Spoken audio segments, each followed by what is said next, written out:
let me just say a few words or try to explain how this Jewish heritage and Jewish past, Jewish memory was not received, incorporated in a way by the community of Krakow and Polish society under communism.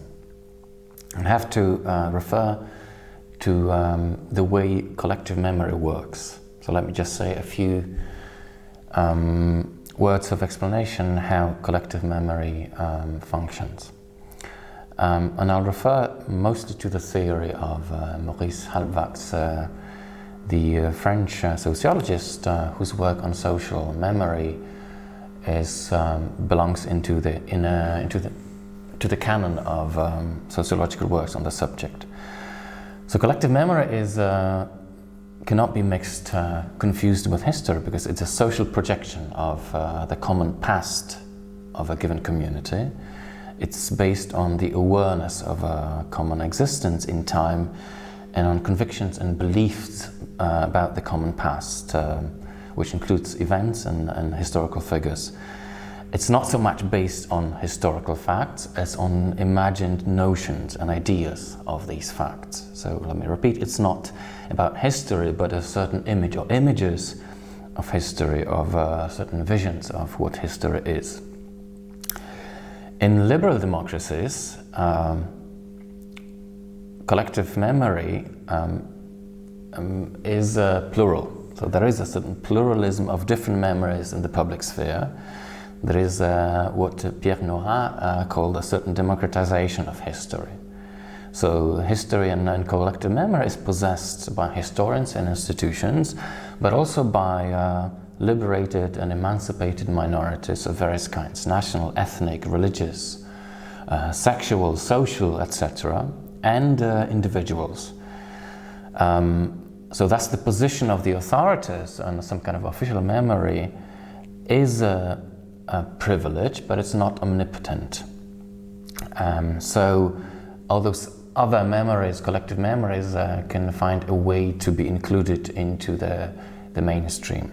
Although the authorities have, as I said, certain privilege through constructing course books, school course books, public celebrations, and public events. Various minorities have their own ways of finding access to the mainstream through their own publications, through their own cultural events, or commemoration events, etc.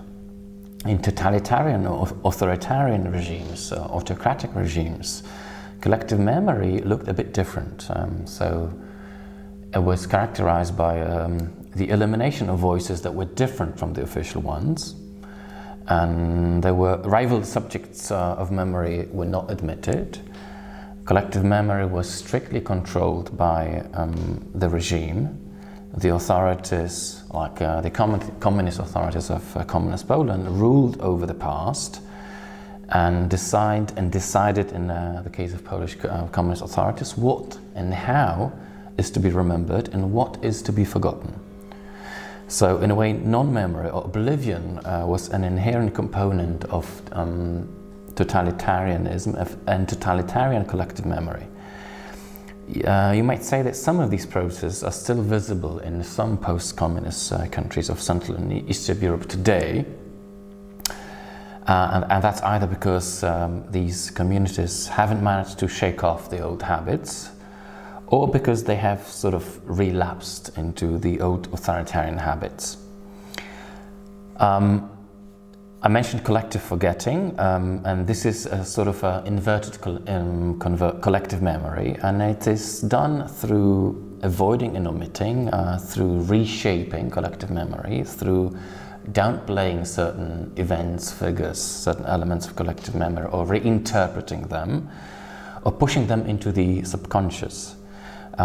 Collective forgetting can take, in the case of events or figures that are detrimental, harmful, or inconvenient to collective pride and complacency, or that are perceived as causing shame and disgrace, or as causing psychological discomfort, or as imposing the burden of responsibility and requiring some kind of moral or practical compensation, or simply when they're perceived as not fitting the official historical narrative.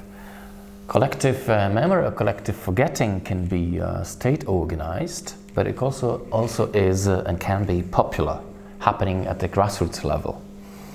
So you can forget about things at the level of individual families or small communities. But what is important is that collective memory, including collective forgetting, is always under the direct influence of the present. In a way, it's always a function of the present. So the present time decides what and how is to be remembered, as well as what is to be condemned to oblivion, to forgetting. Collective remembering, forgetting is vital for the construction of a group's present identity and its cohesion. So control over the past allows society to determine what and how defines the society or a particular group, who and how is included in this group, who and how is excluded from the group, and also about the self-image of a particular group. So if the present time decides about what and how is to be remembered or forgotten, so what and how is to be condemned to oblivion, then the post-war communist present decided to exclude Jews from its memory. At the same time, it also decided to exclude other ethnic minorities, Ukrainian, German, and others, from its collective memory and condemn them to oblivion. So, having explained the theory, you might want to know why this process happened, why the Jewish narrative and Jewish heritage and Jewish memory were condemned to oblivion under communism. And that the simplest explanation would be because of anti-Semitism present in some sections of Polish society. It was present before the war, so because of pre-war anti-Semitism, because of grassroots anti-Jewish riots, and a limitation of access to universities, schools and various institutions. This happened in Poland, unlike in other European countries, not so much top-down, but it was a grassroots level. It was those various local institutions that decided, for example, not to accept or to limit access to those institutions to Jewish members or Jewish students. This pre-war anti-Semitism also manifested itself through hostile anti-Jewish language present in the press, or through economic boycotts of Jewish shops, for example. The oblivion of Jewish heritage and memory under communism was also due to wartime anti-Semitism. The feeling of satisfaction that a certain section of Polish society felt that the Jews were being liquidated during the Second World War. It was also due to the appropriation of Jewish property by non-Jewish members of Polish society, by acts of denunciation of Jews to the German authorities, and also by acts of killing Jews by non-Jewish Polish neighbors. But also has to be attributed to, this oblivion has to be attributed to post-war anti-Semitism, to acts of pogroms, anti-Jewish pogroms, one of them happening here in Krakow in the August of 1945, and to hostile attitudes of non-Jewish Poles to their Jewish neighbors, to Holocaust survivors. And this all was due to a certain perception of national identity. National identity was also in itself another factor which explained why Jews were excluded from the perception of who Polish society was and what it wanted to be. And this perception or idea of national identity was very ethno-nationalist, very ethno-centric. So if you imagine today as a national identity being some kind of imagined community, to use Benedict Anderson's terminology, or some kind of ideology, to use Stanisław Ossowski's theory, a Polish sociologist generation older, then this images of who Poles were and are, were very exclusivist. They did not exclude Jews. Poles didn't imagine themselves as including Jews among themselves. So this image of who Poles were, and to some extent still are, to a certain section of Polish society even today, is very ethnically based, as if Polish society made a leap to the very origins of Polish history in the 10th century,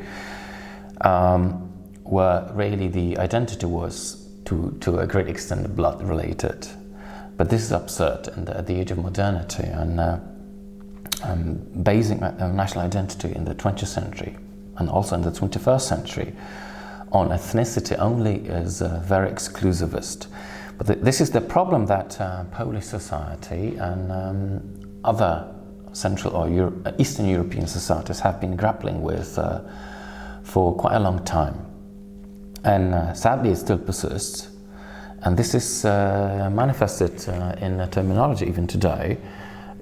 Quite a few Poles, rather than speak of various ethnicities with one civic nation, like this is the terminology used in Western Europe or the USA. So certain Poles would still speak today of various nations within one state. So of a Jewish nation, for example, and a Ukrainian nation, another nation, and national minorities within the Polish community. And this is, of course, very exclusivist and adds to the difficulties of bringing the Jewish legacy into common Polish identity.